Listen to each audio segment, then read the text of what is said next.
আমরা একটু সালাম দিয়ে কবরে আসসালামু আলাইকুম দিয়ারুল কুবুর, আসসালামু আলাইকুম আহলাদ দিয়ার।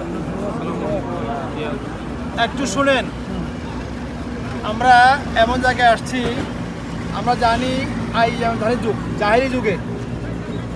জাহিলি যুগে কি হতো, এখানে মেয়ে হলে তাদেরকে খারাপ মনে করতো। কি মনে করতো? এটা অশুভ লক্ষণ মনে করতো।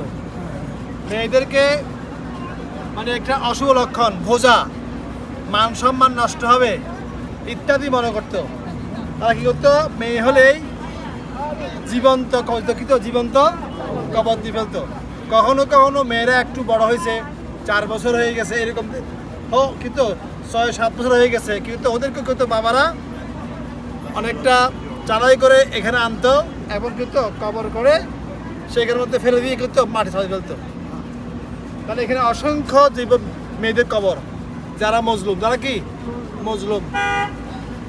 এবং যেহেতু আমরা আপনার নবী রহমতুল আলামিন, আমার সাল্লাকা ইল্লা রাহমাতাল লিল আলামিন বলা হয়েছে, রহমতের নবী যারা আসছেন, উনি করলেন, উনি এই অসুন্দর কথাটাকে রহিত করে দিলেন। এবং মায়ের অধিকার, বোনের অধিকার, প্রত্যেকের অধিকার কি হলো, আমার রসুল করলেন অধিকারটুকুন, সম্মানটুকুন বাড়িয়ে দিলেন, আলহামদুলিল্লাহ। তো এখানে দেখা গেছে কি এমন কতগুলো লোক, যেমন হজরতে তাহিয়াতুল কালবি, নাম শুনছেন? আমি একটু মাঝখানে যাই। একটা সাহাবার নাম কি? তাহিয়াতুল কালবি। কি নাম বললাম? হজরতে তাহিয়াতুল কালবি রাদিয়াল্লাহু আনহু। উনি নিজের মেয়েকে কবর দিছেন। এই ঘটনাগুলো আমরা সব জানি। আপন মেয়েকে কিন্তু জীবন্ত কবর দেওয়া হয়েছে। আল্লাহ রাসূল বললেন, রাসূলুল্লাহ, আমি তো আমার মেয়েকে কিনলাম জীবন্ত কবর দিয়েছি। রাসূল বললেন, একটা মেয়ে একটা জান্নাত, একটা মেয়ে কি একটা জান্নাত, একটা মেয়ে একটা জান্নাত।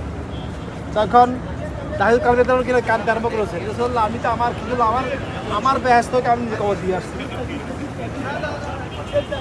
দেখেন ইসলাম কত সুন্দর। আপন মেয়েকে তারা কবর দিছে, তাদের পানিশমেন্ট বেশি না কম? বেশি। এটা সূরা নাহলের 58 এবং 59 আছে। কোন সূরা? সূরা নাহল।